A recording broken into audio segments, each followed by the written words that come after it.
Assalomu alaykum obunachilar. Bugun biz biologiya iqtidor Jizzax kitobining birinchi variantini 33-masalasidan yechishni boshlaymiz.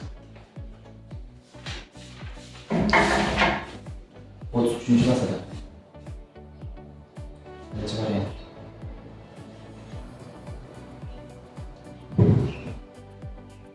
DNK molekulasining DNK 3dan 5 qismidan 5dan 3 qismidan oqsil sintezlandi.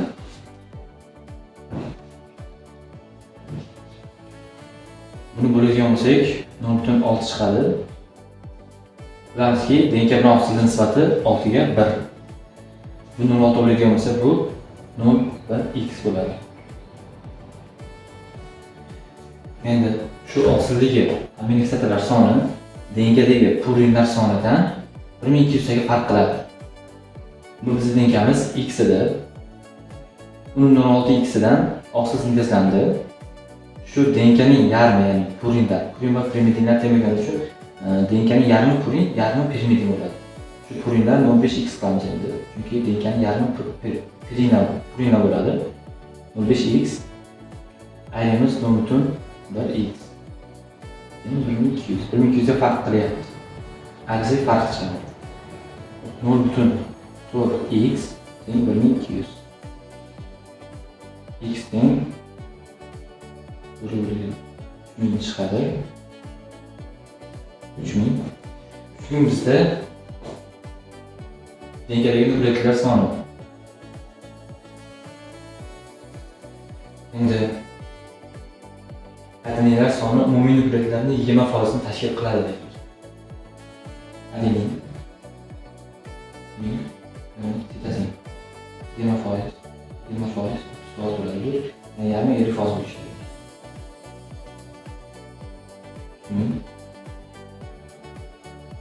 100% bo'lsa 20% qancha? 100% qancha?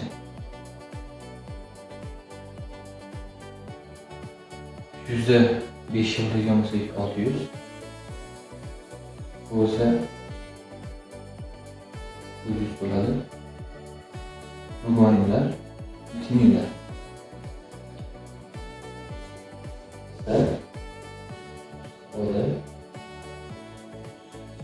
DNKdagi model bog'lar va fosfofil bog'lar aylanmasini ko'ryapti. Fosfofil bog'lar soni 2 998 ga teng. Model bog'lar soni bo'lsa nukleotidlar qo'shilgan rugonlarga. Shunga qo'shamiz 900 da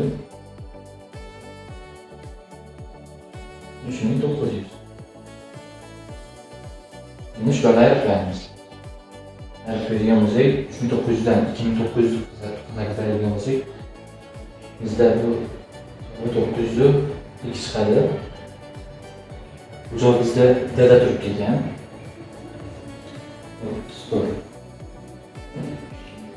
Bu usulda bizda DNKdagi purin asoslaridagi monosaxaridlarda nechta uglerod atomi bor?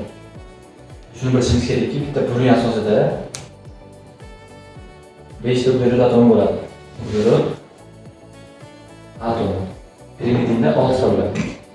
Bizda purinlar soni jami uglerodlarida, ya'ni 3000 da yarmiga teng.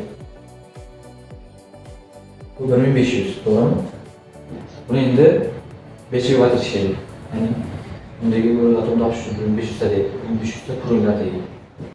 Bizda 7500 chiqadi. Bu javob A turibdi ekan.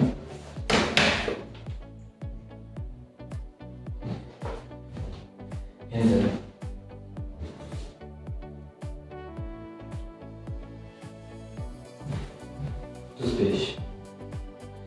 DNKdagi fosfolitli bog'lar soni. Biz DNKdagi nukleotidlar topish uchun jami DNKdagi nukleotidlarni 2 ga bo'lishimiz kerak. 1500.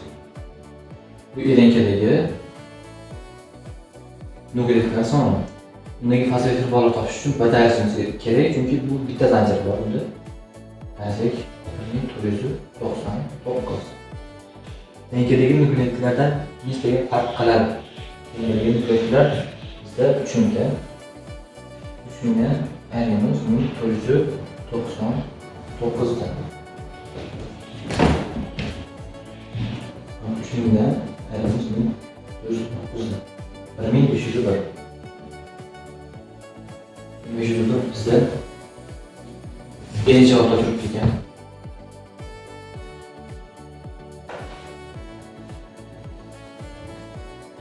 Endi 36-chi misol.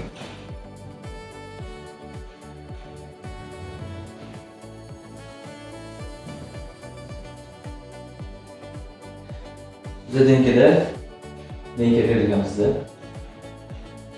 adedinlar soni 200 ta berilgan. Shundan kelib chiqsak 200 ta teng bo'ladi. Shu denka zanjiridan sindirilgan oqsildagi aminokislotalar denkadagi guaninlardan 100 taga kam. Bundan endi oqsil sindiramiz. Bu agar 6x bo'lsa, bu x bo'ladi. X bo'lsa, guaninlar bundan 100 taga ko'p-ku, shuning uchun x plus 100 eng guaninlarga to'g'rimi? Buni ikki qo'yamiz. X plus 100. X plus 100 qo'yamiz. Ya'ni oqsildagi aminokislotalarga 100 ni qo'shsak, sitazin yoki guanin kelib chiqadi. Endi buni 6x ga tenglab 400, ya'ni adenin va timinlar yig'indisi. Qo'shamiz, bularda yig'indisi 2x. Qo'shamiz 100 bilan 100 qo'shsak 200.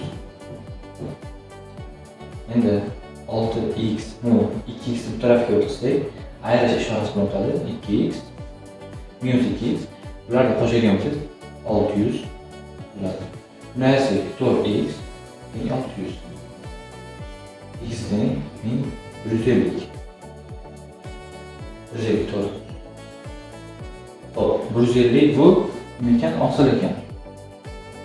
150 qo'shib 100 bo'lsa 250 bu guanin ekan. 250. 250. Bizda endi denkadagi jam vodorod bog'lari topilyapti. Denkadagi vodorod bog'ini topish uchun nukleotidlarga qo'shamiz guaninlar sonini. Vodorod bog' teng jam nukleotidlar sonini topish uchun 6 qo'yamiz 152. Bu javobi 900 bo'ladi. Nukleotidlar guaninlar soni 250 ta ekan. 250 bu guaninlar qo'shamiz 900. Ya'ni nukleotidlar qo'shsak 1150 ta vodorod bog' bo'ladi. Shu bizning javobimiz. 37-chi masala.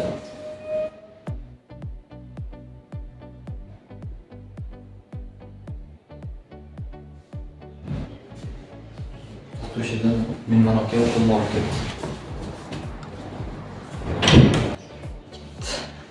37-chi masala.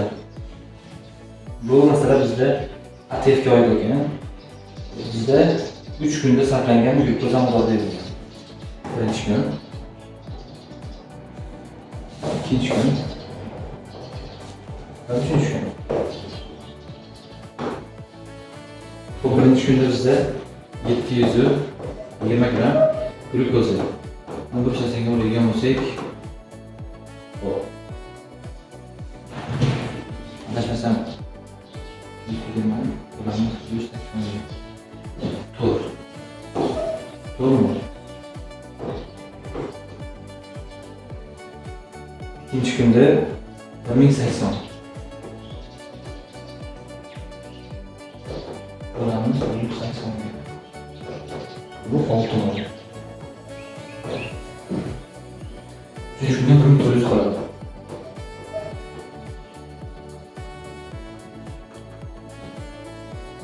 Turuz'u kulağımız 180 gibi.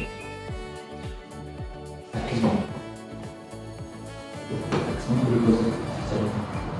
Şimdi bizde belirtki Shu 3 kunda jami 468 mol ATF sindirilgan. ATF 468 mol ATF ekan. 4 kunda jam bo'lib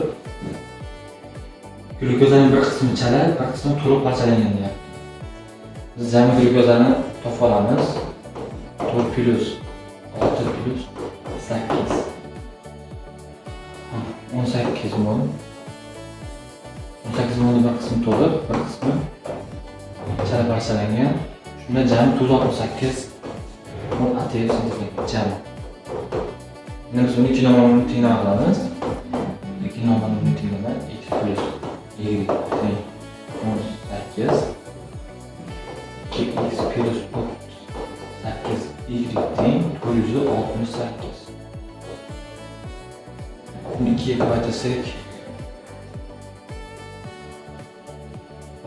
2x plus 2 y teng 6. Buni ayirsak 36 y teng 4 432 y teng 432 ni 4'ga bo'lamiz. 100 bo'lamiz 12 chiqar ekan. 12 bu ya'ni to'liq. To'lig'i 12 mol ekan. X topsak 12 dan 18 dan 12 dan olsak 6 mol. 6 mol bu chalaga ekan. Bizni so'rayapti aerob bosqichda issiqlik energiyasi. Aerob bosqichda issiqlik energiyasi. Xo'p, bizda aerob degani bu to'liq degani. To'liq mol bo'lsa, ya'ni 12 ni ko'paytiramiz. 162. Ko'paytirsak 12 ni ko'paytiramiz 162. 13920. 920. Qolajon. Bizda shu javob bo'ladi. Endi 38-masalaga qaraymiz. 38-masala. Noma'lum o'simlik jinsiy ko'payish jarayonida chaynondagi dastlabki mikrosporatitlar soni 20 ta. Mikrosporatitlar soni 20 ta. Bundan mikrospora hosil bo'ladi. Mikrospora hosil bo'ladi. Mikrosporalarning 40% dan chang donasi hosil bo'ldi. Demak, mikrosporasit 100% dan chang mikrospora hosil bo'lgan. Ya'ni birdan 4 ta mikrospora hosil bo'lsa, 20 tadan 80 ta. 80 ta. Endi shularda shunda chang donasi hosil bo'ldi. Chang donasi hosil bo'ldi. Birdan bir hosil bo'ladi. Buni 100% qancha desak, bundan xo'p 40% dan chang donasi hosil bo'ldi. Demak 60% dan hosil bo'ldi. 60% bunda 48. Demak 48 ta chang donasi. 48. Bundan spermiy hosil bo'lgan. Spermiylarda birdan 3 qismi qatnashmagan. Buni 2 ga ko'paytiradigan bo'lsak, ya'ni nisbati 1 ga 2 da. Buni 2 ga ko'paytiradigan bo'lsak 96 bo'ladimi? Jamisi 96 endi 3 bo'lsa 2 qatnashganini topamiz. Qatnashgan 64. 64 bu qatnashgan spermiylar, ya'ni markaziy hujayra va tuxum hujayrani urug'lantirishda ishtirok etgan 64 ta spermiy bo'ladi. Xo'p. Endi bizdan so'rayapti, urug'lanishda qatnashmagan spermiylardagi avtosomal xromosomalar soni. Xo'p, biz bilamiz, bitta spermiyadagi avtosomal xromosomalar soni, ya'ni to'plamidan birda ayirish kerak bo'ladi. Biz hozir 32 ta bo'lgani uchun buni 32 ga ko'paytiramiz. Xo'p. Endi urug'lanishda qatnashgan spermiylar hisobiga hosil bo'lgan spermdagi avtosomal xromosomalar soni. Biz 64 ta spermiy ishtirok etgan, ya'ni markaziy hujayra va tuxum hujayrani urug'lantirishga. Markaziy hujayrani urug'lantirganda endosperm hosil bo'ladi. Endosperm.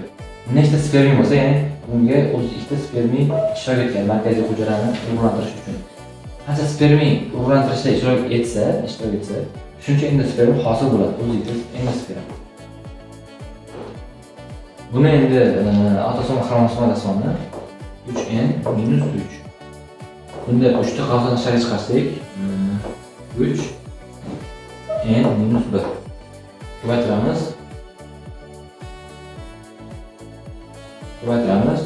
32 ni. Bu chiqadi 96 n minus 1 chiqadi. Shundan ayiramiz 32 n minus 1 teng 448. Xo'sh. Endi buni hisoblaydigan bo'lsak,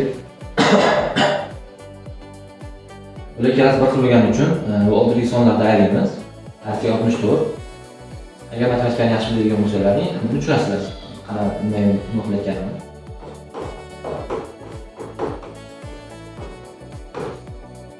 Endi 64 ni nechaga ko'paytirsak 448 chiqadi.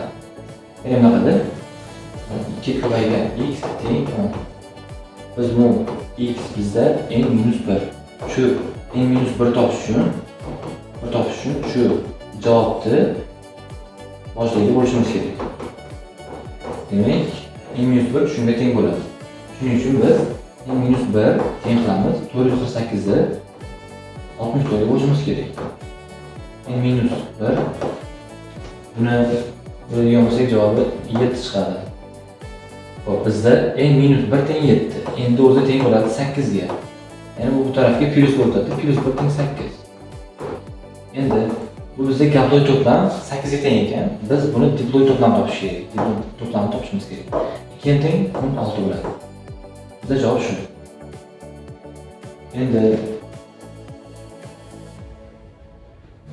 39-masala. Bu genetikaga oid masala bo'lib, x xromosomga birikkan genlar, ya'ni x xromosomga birikkan belgilarga xos ekan. Xo'sh, bizda 39-masala. Polidaktilia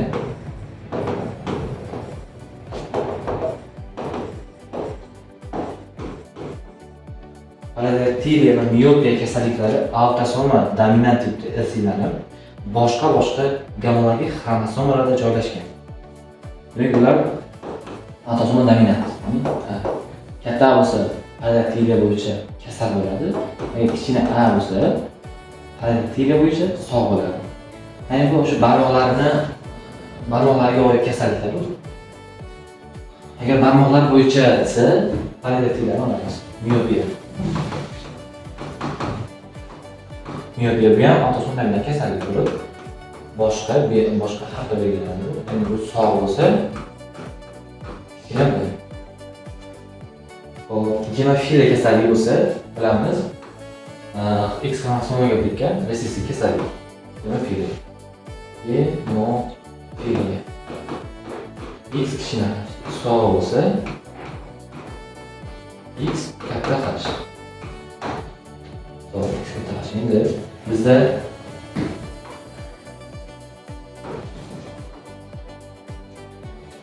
Endi bizda avlod beryapti. Shuni onasi beryapti, ya'ni onasi aytyaptiki, normal barmoqli, ya'ni bu bo'yicha sog'. Onasini yozib qo'ydik.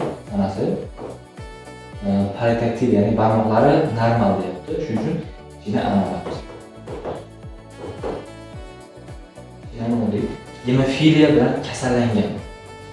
Xo'p, bu bolalar to'p turar ekan, buni bermagan. Shuning uchun biz gemofiliyaga qaraymiz. Gemofiliya bo'yicha onasi kasal ekan. Onasida ikkita X xromosom bo'ladi, bu bilsanglar, otasi bo'lsa X, Y xromosom bo'ladi. Masalan, kasal esa ikkita kichkina H. Hop, bundan tug'ilgan avlodning o'zi bo'lsa polidaktilia bilan kasallangan. Polidaktilia bilan kasallangan bo'lsa katta A bo'ladimi? Demak, katta A'ni bu otasidan olgan. Demak, buni otasida katta A bor. Endi kichkina A'ni onasidan olgan. Bitta belgidan otasidan, bitta belgidan onasidan olgan. Polidaktilia bilan kasallangan. Qoni normal ivish xususiyatiga ega. Bu degani gemofiliya bo'yicha sog' degani. Demak, katta H bo'ladi. Qon normal ivish xususiyatiga ega. Miopiya bilan kasallanmagan. Digitalizigot degani qiz, bu qiz ekan. Miopiya bilan kasallanmagan. Ya'ni miopiya bo'yicha ham sog'. Demak, kichkina B. Buni digitalizigot deyapti. bizda bitta geterozigota bor, bu yerga ham H qo'yib qo'yamiz, keyin D geterozigotali bo'ladi. Endi qizni genotipini topdik. Endi o'g'illikka o'tamiz. Endi xo'p, normal barmoqli, ya'ni polidaktila bo'yicha sog' bo'lsa, shina geterozigota uzoqni ko'ra olmaydigan.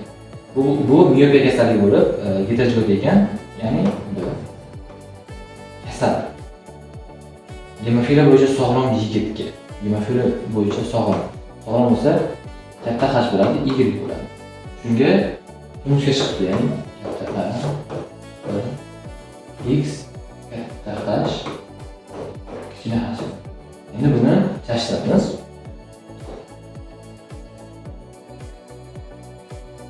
Chiqsa, oilada deyapti, shularning oilasidan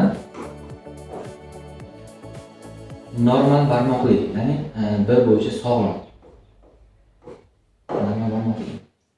Miopiya bilan kasallangan, ya'ni normal barmoqli desa, o'zi adashyapti. Normal barmoqli katta-yu, katta. Miopiya bilan kasallangan, bu bilan kasallangan, ya'ni katta B. Va kichkina B. Kichkinani bundan oladi. Qoni normal o'lish xususiyatiga ega.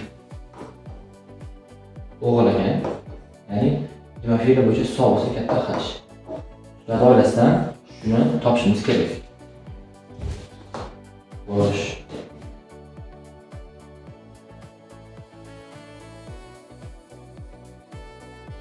Endi tashlamiz ularni. Bu geterozigota, geterozigota. Geterozigota bo'lsa, ikkinchi teng, to'g'rimi? To'g'ri. Xo'sh. Yozamiz. Ikkita katta B yozamiz, kichkina B yozamiz. Endi bu A'larni yozib tashlamiz, chunki bu kichkina A bo'lgani uchun. Endi X H Y bitta X katta H yozamiz, ikkinchi yozamiz. X katta H yozamiz. Bu yerga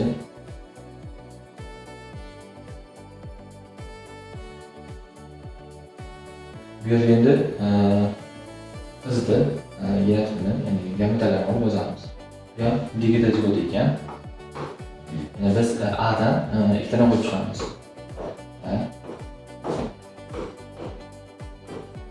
B'dan necha bo'lgani uchun hammasi qo'yib chiqamiz. Endi X katta H, bittasi X katta H, bittasiga X kichkina H. X katta H.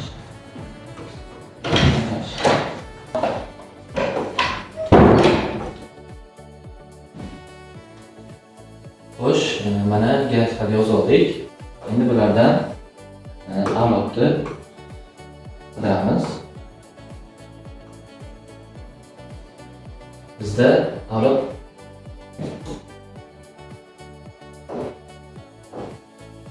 shu avlod. Ya'ni birinchi belgisi bo'yicha resessiv gamozigota, ikkinchi belgisi bo'yicha D, ikkinchi belgisi bo'yicha heterozigota, uchinchi belgisi bo'yicha geterozigota. O'g'il ekan. Endi biz qizlar qatorini o'chirib tashlaymiz. Bu taraf hammasi qiz bola bo'ladi.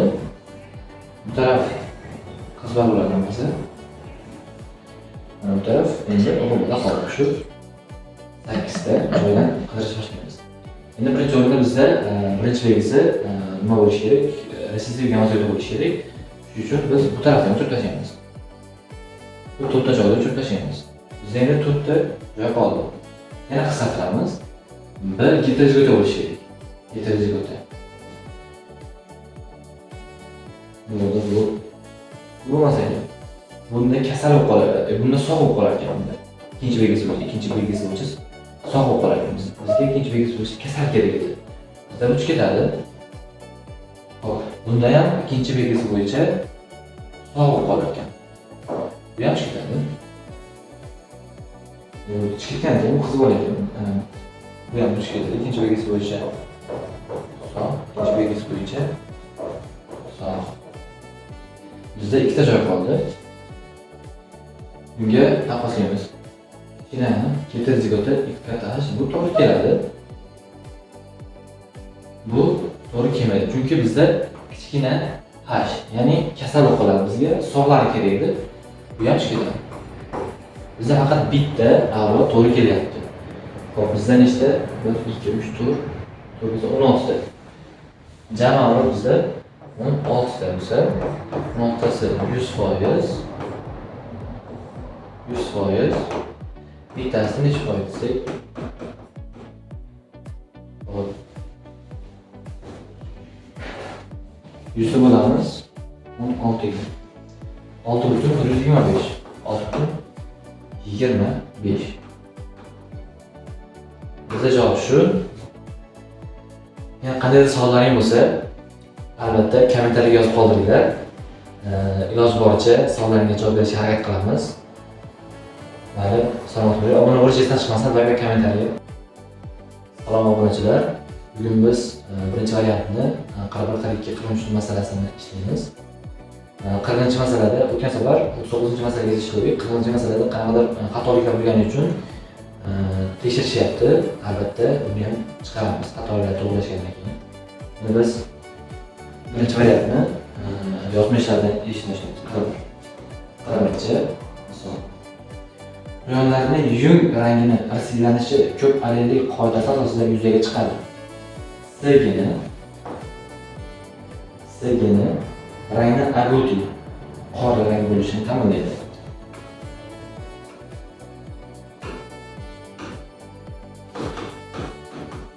Agouti ya'ni qora rang bo'lishini ta'minlaydi. Ch bo'lsa, ch Himalay rang. Himalay rang bo'lishini ta'minlaydi. Himalay.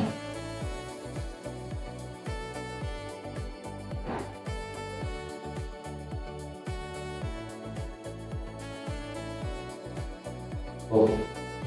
Sizga bo'lsa, kichkina bo'lsa, shinchilar.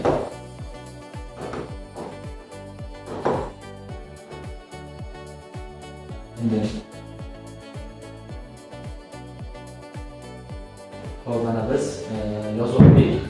Kattasi agouti qora rang bo'lishini ta'minlaydi. Ch Himalay rang bo'lishini ta'minlaydi. Ch shinchilar rang bo'lishini, oddiy kichkinasi albinus ya'ni oq rang bo'lishini ta'minlaydi. Bizda bitta genlarni bir-biridan ustunlik qilishi quyidagi tartibda.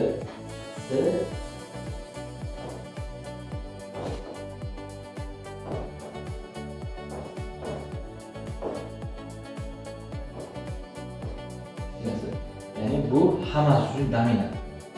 Hammasini ustidan dominant qiladi. Ya'ni bu kelganda hammasi ta'sirini yo'qotib, faqat shu rang o'z ta'sirini ko'rsatadi. Ya'ni qora bo'ladi.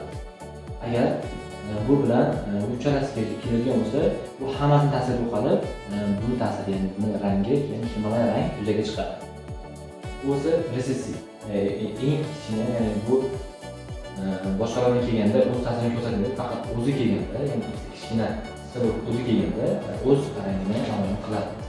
Bularda foizlar bo'lsa 10% dan oshib, 10% dan kamayib boraveradi deyapti. Ya'ni boshida 10% bo'ladi, 10% dan kamayib ketaveradi, 10% dan. Har bir genning uchrash ehtimoli yuqoridagi tartibda 10% kamayib ketaveradi. 10% buni yozsak, ya'ni 10% ko'payadi, ya'ni 20% bo'ladi. Bu tarafdan kamayib ketadi, ya'ni bu tarafdan ko'payib ketadi. Nima tashkil etadi? Ya'ni 10% qo'shsa, 20, 30, 40 qo'shsak, jami 100% bo'ladi. Xo'p, ko'z rangini qizil bo'lishi yana bitta gen bor ekan. Ko'z rangi qizil bo'lishi katta, qizil ko'z, qizil. Kichkina a bo'lsa, kuchli.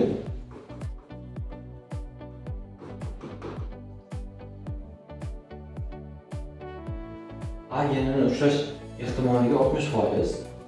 Demak, 60% bo'lsa, bunga 40% bo'ladi, to'g'rimi?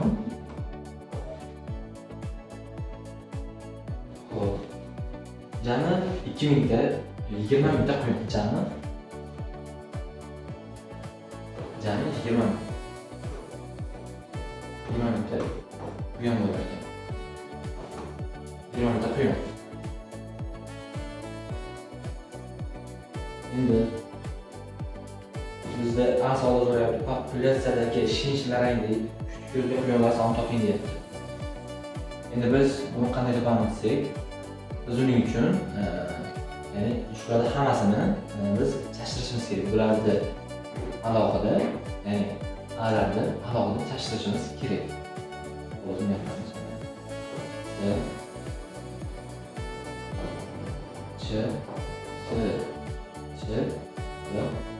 Kichkinasi. Bu yerga xuddi shunday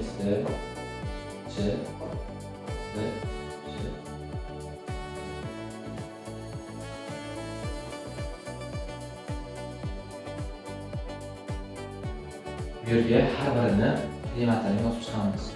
Bu yerga ehtimolini yozib chiqamiz. Bu yerda 10% dan boshqa kamayib ketadi. Shuning uchun 10%, 20%, 30,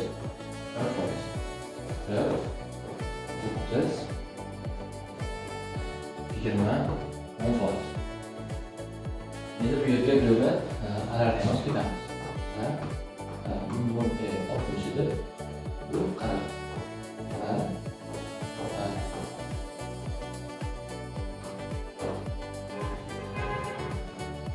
Endi bizda asosan so'rayapti. Operatsiyada shinchilarang qanaqa bo'ladi?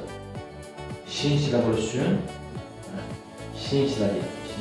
shinchilar bo'lish uchun, ya'ni bu oldingi masalan S yoki C kelmasligi kerak. Faqat shu kelish kerak. Shundan keyin bu shu kelish kerak, bular kelmasligi kerak. Shunda shinchilar o'tin rangini namoyon qila oladi. Masalan, bunda shinchilar bu bo'ladi. Bu bo'ladi. Shinchilar bu. Ya'ni faqat shu kelish kerak. Bu kattasi Ch bilan birga kelmasligi kerak. Agar bu ikkalasi bilan kelib qolsa, bu o'zini ijtimoiy rangini namoyon qila olmaydi. Shunda bularni rangi namoyon bo'ladi. Shuning uchun biz shinchilar rangli quyonlarni qilamiz. Xo'p. Bu yerda chiqmaydi chunki kattasi bor. Bunda ag'otirgani qora rang bo'lib qoladi. Bu yerda ham chiqmaydi. Bu yerda chiqishi mumkin. Chunki bu bundan keyingi versiya bo'ladi. Bu yerda bo'lsa bundan chiqmaydi. 3 ta chiqargan xolos. Bundan chiqmaydi chunki bu oq bo'lib qoladi. Ikkalasini sisiz bo'lib qoladi, ikkalasi bunaqasi, sekishdan salqisi oq bo'lib qoladi. Endi biz uni foizlarni ko'paytirib, topishimiz kerak foizlarni. 20 ga ko'paytirib 100 ga olamiz. 4 bo'ladi. 4 chiqadi javobi. Endi qo'yganimni ham bo'lishini to'xtatamiz.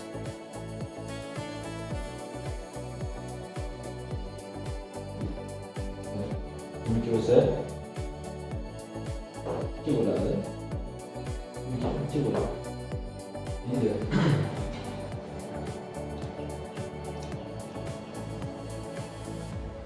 Endi bularni to'xtatamiz.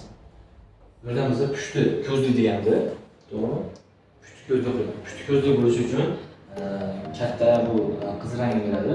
Resessiya bo'lishlariga ikkita resessiya bo'lishi kerak. Shuning uchun biz bu yerda chiqadi xolos. Ya'ni 40, 60 bo'lsa ko'paytirsak, nima bo'ladi? Buni 6 chiqadi. Xo'p. Endi biz bularni 4, 2 ni qo'shib turib 100 ga bo'lamiz. Chunki biz hozir biz foizga ketdik-ku, bu nisbatiga ketish kerak. Shuning uchun biz buni 100 ga bo'lishimiz kerak bo'ladi. 2 Yo, shu 10'ga 0,1 qilib kelsa ham bo'lardi, 20 ga 0,2 qilib kelsa ham bo'lardi. Shuning uchun biz bu 10% qilib ketdik, keyin keyinchalik 100 ga bo'lib olish uchun. 100 ga bo'lsak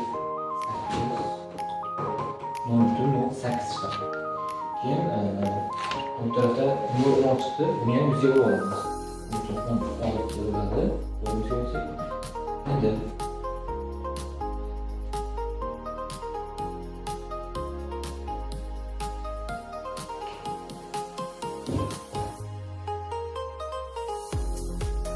bu yerda biz endi ko'paytiramiz.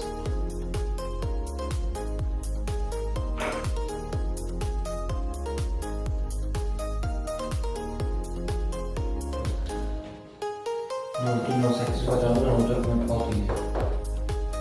Bajarsak 0.028. Endi bizda 20 metr oladi.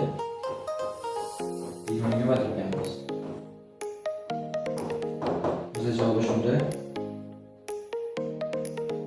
256 ta chiqdi. Javob shu. Endi bizda bir savol so'rayotgan narsa.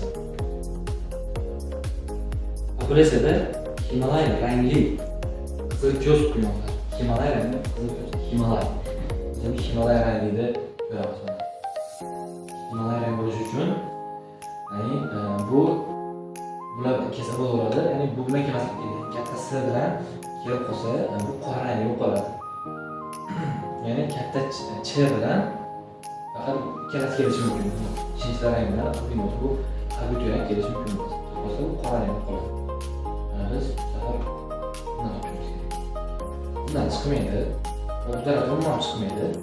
Bu tarafdan chiqmaydi. Chunki bu kattasi qora rang qilib beradi hammasini. Endi biz bu tarafdan qilamiz. Mana bu tarafdan qilamiz. Mana 9 so'rayman. Bu bilan kelishi mumkin. Bu yerdan chiqmaydi. Chunki bu tarafdan silib qoladi. Xo'p, bu yerdan chiqmaydi. Chunki ikkalasi ham shinchlar qoladi. Himalay biraz ketadi. Yaxshi ketadi. Yaxshi ketadi. Ham shinchlar qoladi. Bunda chiqadi. Endi beri qilishmaslik uchun buni ham B. Bu B. Bu bo'lsa bu ham B. Bo'lishi uchun. Ya'ni B 3 4 5 ta chiqadi. Endi bu fozlarni yozib chiqamiz. Fozlari 30 da 37 900. Buni xo'p. Videolarga 9. Bu javob 6 chiqadi. Videolarga. Bu bo'lsa 3 chiqadi. Bu bo'lsa 6 chiqadi bu ham. Bu bo'lsa 3 chiqadi. Endi qizil ko'z degani uchun biz uchalasini olamiz. Ya'ni katta ikkita bo'lsa ham qizil ko'z bo'ladi, bittachi bo'lsa ham, gammas bo'yda dominant bo'lsa ham qizil ko'z bo'ladi degani uchun. Shuning uchun biz 100 dan buni oldilarimiz, ya'ni ikkita resissiya bu chiqadi-yu. Bu uchta ko'z bo'lgani uchun 16 dan arasiga 100 dan 84. 84 qizil ko'zga bo'ladi. Endi biz bularni qo'shib qo'ygan bo'lsak, qo'shamiz 6, qo'shamiz 9, qo'shamiz 6, qo'shamiz 3. Hammasiga yana 100 ga bo'lamiz. Nisbatda bo'lishi kerak. Xo'p, o'sha oldin qo'shsak 9, 9 ga 9, 18, 18 ga 6, 24, 24 ga 3, 27. 100 ga bo'lgan 20. Ketni ko'paytiramiz. 0.4 ga.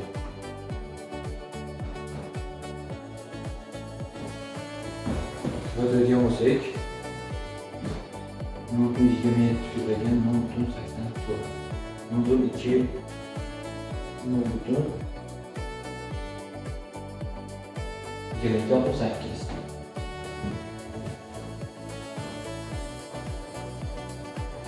Quadrarmos 20 mingga 0.28 qudratlami 20 mingga 4536 chiqarkan. Bizning javobi shu.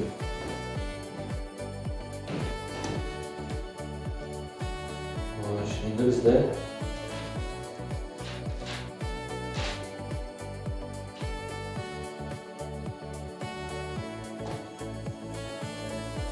biz o'zi bizda foiz so'ragan ekan. Biz avvalda masalani olib qo'ydik. Nechta avval chiqishini 436 chiqadi. Agar biz foiz so'ragan bo'lsa, mana 0.2268 to'g'rimi? Shuni 100 ga bajarib qo'yamiz. Bu hozir nisbatlagan uchun 0.2268 to'g'ri. 100 ga bajarsak 22.68 foiz bo'ladi. Biz hozir bir savolda o'zi foizni so'ragan ekan, biz avvaldan topib qo'ydik mana. Endi biz foizni agar topmoqchi bo'lsangiz 100 ga bajarib qo'yasiz. katta tushadigan bo'lsa, albatta fozini topib qo'ying, albatta topmasdan bu xatoga oladi va pasport berishi mumkin. Shuning uchun 100 ga battirib 28 yozdim. Hozir men qaramagan ekanman, oldin topib qo'ydim. Endi siz operatsiyada albinos, albinos. Albinos yana bu oq, ya'ni oxirgi resessiv. O'zi bitta chiqadi. Bitta oq chiqadi. Ya'ni uni yo'g'otirsak, o'zini yo'g'otib, bir yana uni yo'g'otamiz. 0.0. Endi qizil ko'zli deyapti. Qizil ko'zli bizda necha edi? 0.80 to'g'rimi? Bu ko'paytirgan bo'lsak 0.100 ga boramiz-da. 0.80. Bizda avvalgi foiz bo'ladi. Son topamiz. Endi uni 20 ga ko'paytiramiz. Ko'paytirsak 0.80 to'g'rida ko'paytiramiz. 20 ga. 168 ta chiqadi. 168. Xo'sh, biz ishlaylik mana. Agar sizlarga yoqqan bo'lsa, keyingi songa o'tamiz. Ya'ni 42-misol.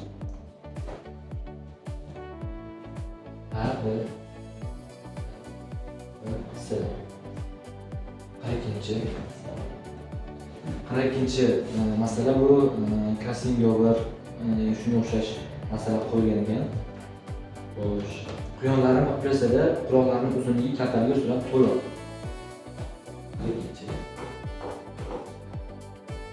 Quloqlarning uzunligi. Quloqlari uzun. Quloqlari uzun.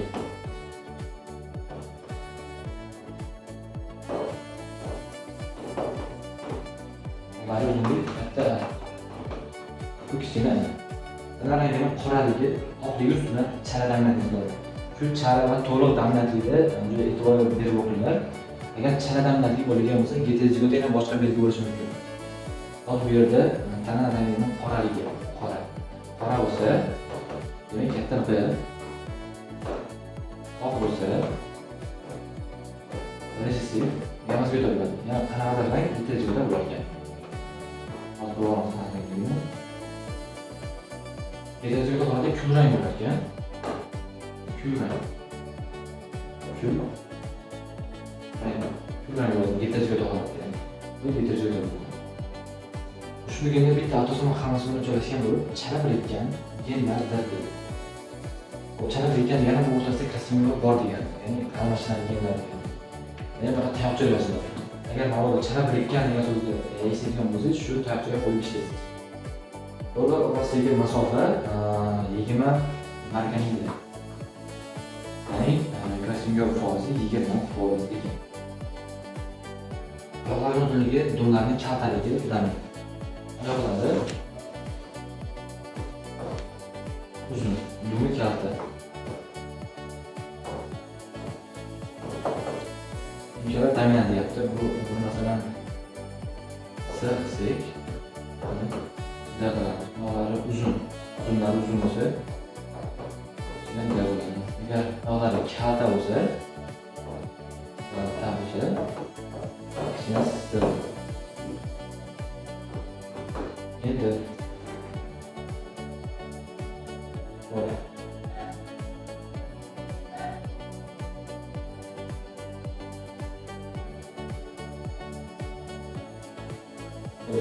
ular boshqa to'siq axramasi joylashgan, boshqa. Ularga birikmagan edi. Ular boshqa to'siq axramasi joylashgan bo'lib, ular orasidagi masofa ular ham chala birikkan ekan. Ularda ham shunday tayoqcha qo'yib ishlaydi va ularga masofasi qarab, margagina 40%. GTZ-ga o'tadi deyapti. Endi bizga tashtirish uchun olib beryapti. GTZ-ga o'tadi deyapti. Ya'ni ikkita belgisi GTZ-ga o'tayotgan. Uzunni topamiz.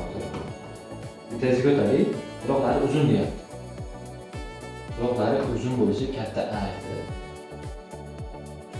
Katta A. Kulrang tanali. Kulrang tanali bo'lsa, B edi. O'zi GTZ-ga o'tadi. GTZ-ga ketdi. Ya'ni GTZ-ga o'tadi. Kulrang tanali.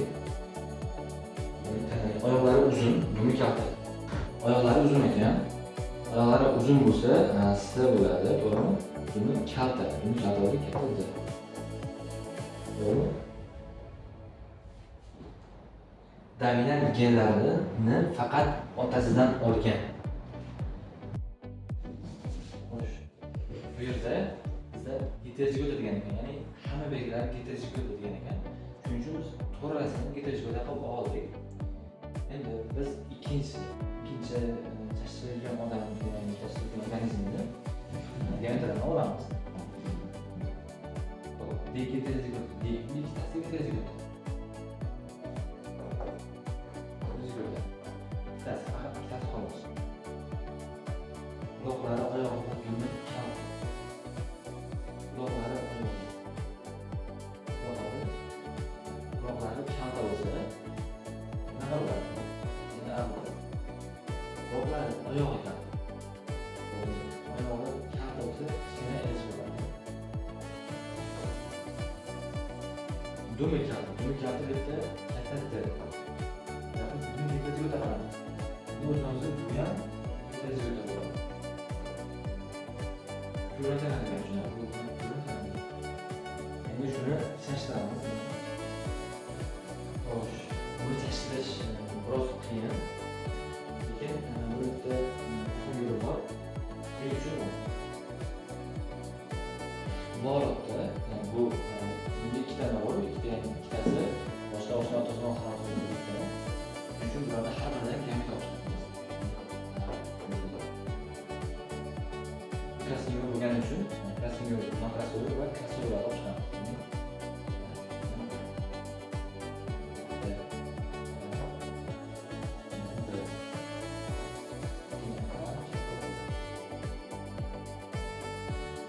Keyin bu orasidagi masofada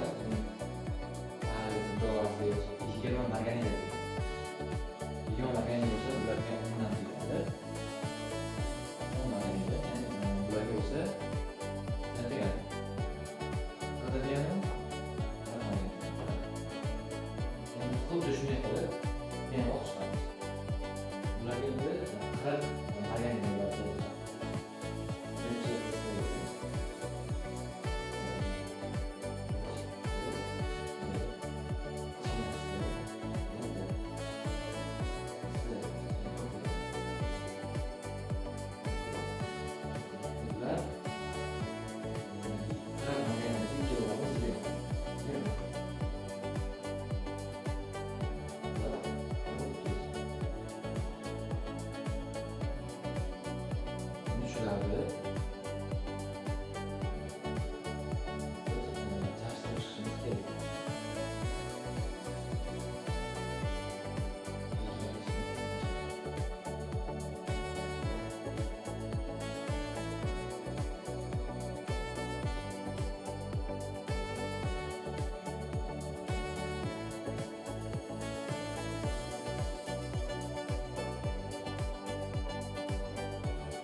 Bu yerda olinadigan bular gametlar.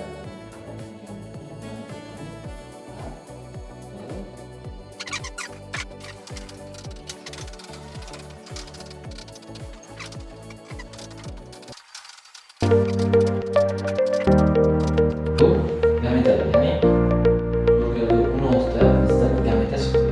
Ya'ni bitta avloddan, ya'ni shuni o'zidan 16 ta avlod chiqadi. Endi uni ustidan avlod chiqaramiz. Xo'sh. Undan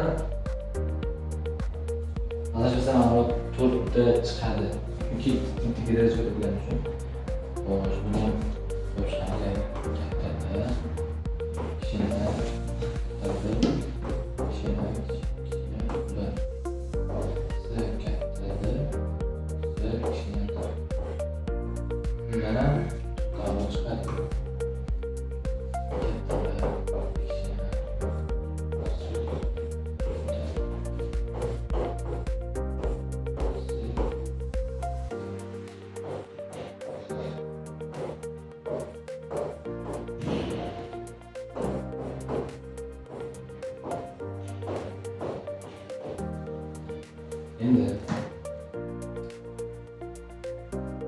endi xuddi shu 16 savolni bunaqasiga 16 ga yozib chiqamiz. Yani 4 tani bu tarafiga yozib chiqamiz.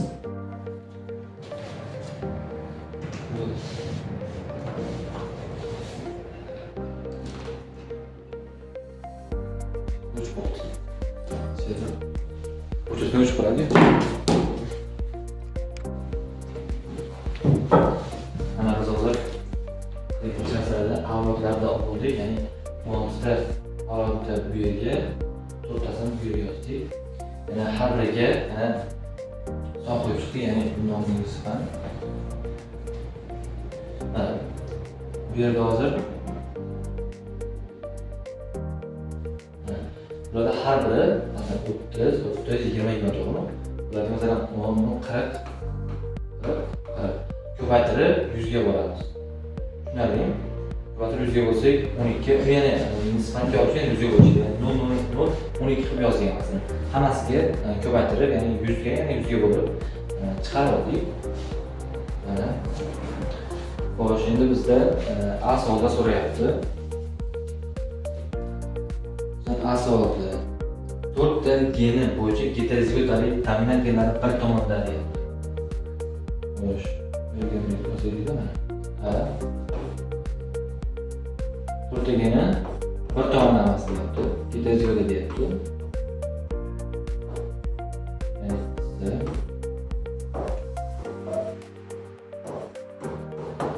Shularni toping deyapti endi. Topamiz. Xo'sh.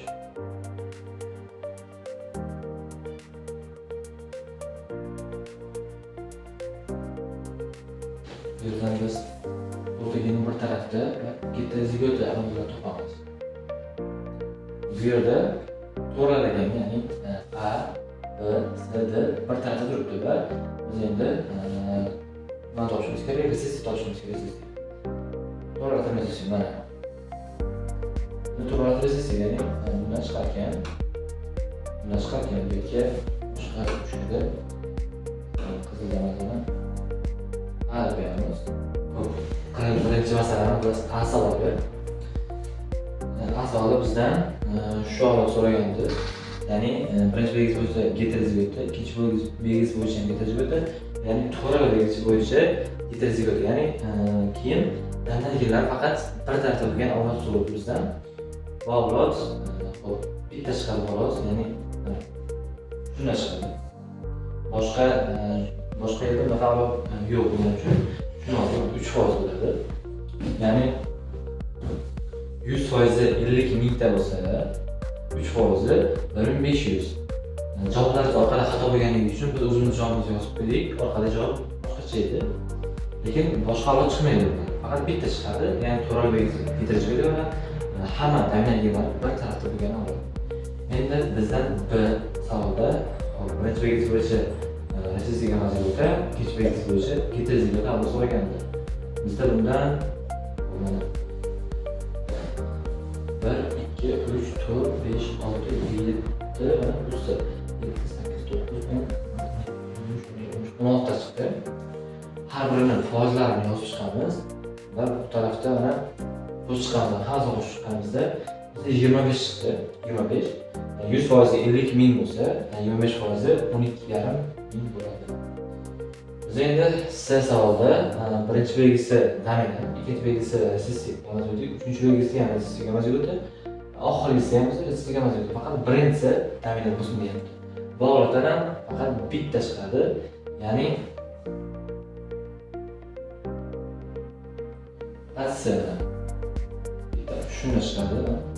Ko'rishlaringizki mana shu C'da, ya'ni mana katta A, kichkina B, kichkina bu yerda ham, kichinasi. Faqat kattasi, ya'ni A'si katta. Bitta chiqdi, bu 0,75 chiqqan. Ya'ni 0,13 xullas 4 ga bo'lgan bo'lsak 0,75, ya'ni uni 100 ga ko'paytiramizda. Biz nisbatiga ketgandik, biz uni foizga tushish uchun 100 ga ko'paytiramiz. Bizda 0,75% bo'ldi.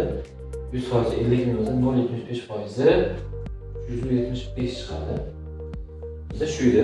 Endi 43 Uchinchi masala bu poliploidiyaga xos masala ekan. Buni nechamiz?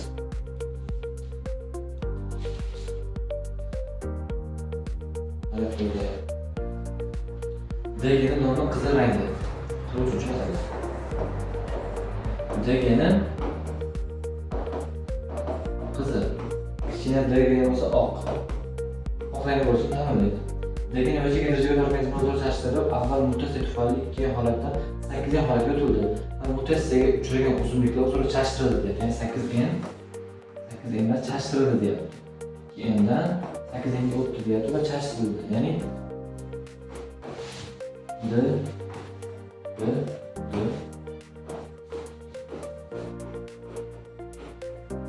va chashtirildi deyapti.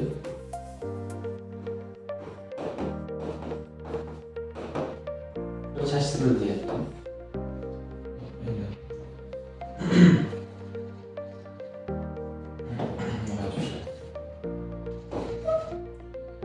Olyapsanmi? Xo'sh, endi biz ularda har biridan amalga oshiramiz, gamet oshiramiz. Poliploidiyaga oid yana bir dars chiqaramiz. Shunda yaxshilab o'rganasizlar.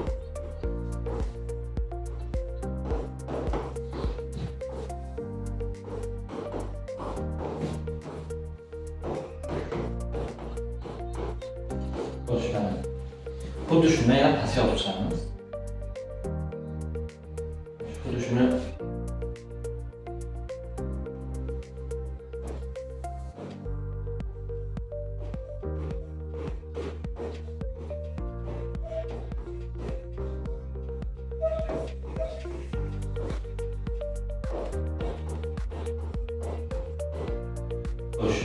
bu hozir men raqamlarni shu joyga qo'yib ketaman.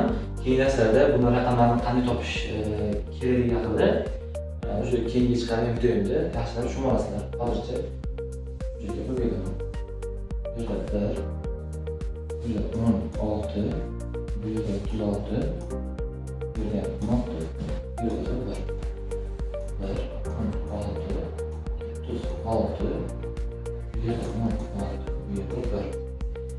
endi bizdan so'ragan fenotipik nisbatlar sonini toping deyapti. Fenotipik nisbatlar bu yerda agar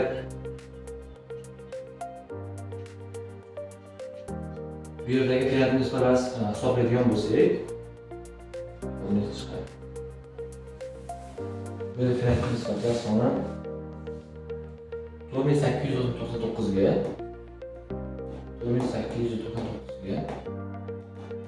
chiqadi.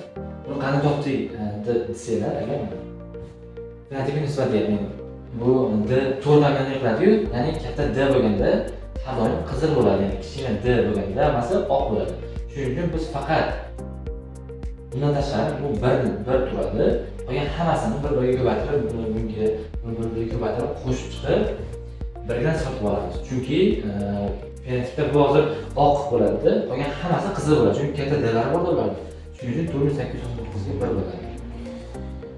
Bizda bir savoldan so'ragan. Bir savolda xo'sh. Olingan avlod orasida qizil ranglar nechta? Qizil ranglar olingan avlod orasida. Olingan avlod orasida qizil ranglar nechta? Jami avlodlar 49 mingta. 3. Bu 4900. Ya'ni hammasini qo'shib chiqarganda 4900 bo'ladi. Ya'ni ular masalan birda bir ko'paytirsak, 16 ni ko'paytirsak 16, shunday ko'paytirib chiqqanda hammasini qo'shsak 4900 chiqadi.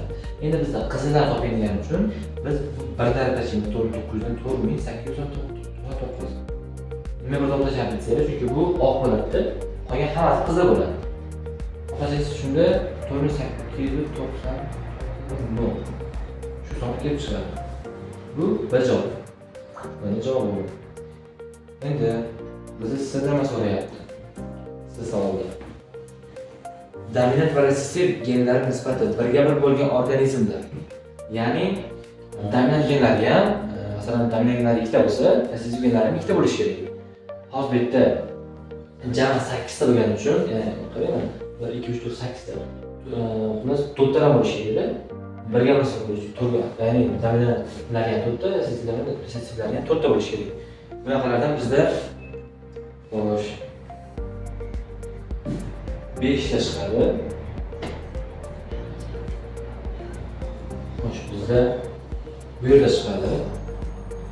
Yana bu yerda chiqadi. Ya'ni 16 bilan bu 16. Keyin bu 36 bilan 36 da chiqadi. To'g'rimi? 36 36 da. Xo'sh, 36 da. Bunda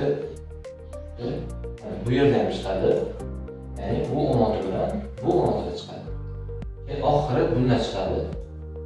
Yani hammasini sonlarini qo'shib chiqamiz, bu 1 bo'ladi. Bu 256. 256. Bu bo'lsa 1296. Bu ham 256. Bu bo'lsa 1 to'g'rimi? Endi hammasini qo'shib chiqsak, ya'ni 1 ga 256, 1296 ga 256 ni hammasini qo'shib chiqganimizda jami soni 1810 chiqadi. 1810 chiqadi. Xo'sh, bizda 4900 edi. 4949 ning 1810 ni 18100 bo'ladi. 18100. Sizlar shunaqa. Aziz obunachilar, biz quruvchigacha masalani ishlab oldik. Agar sizlarga bu video yoqqan bo'lsa, albatta like va podpisatsiya tugmasini bosib qo'yasizlar.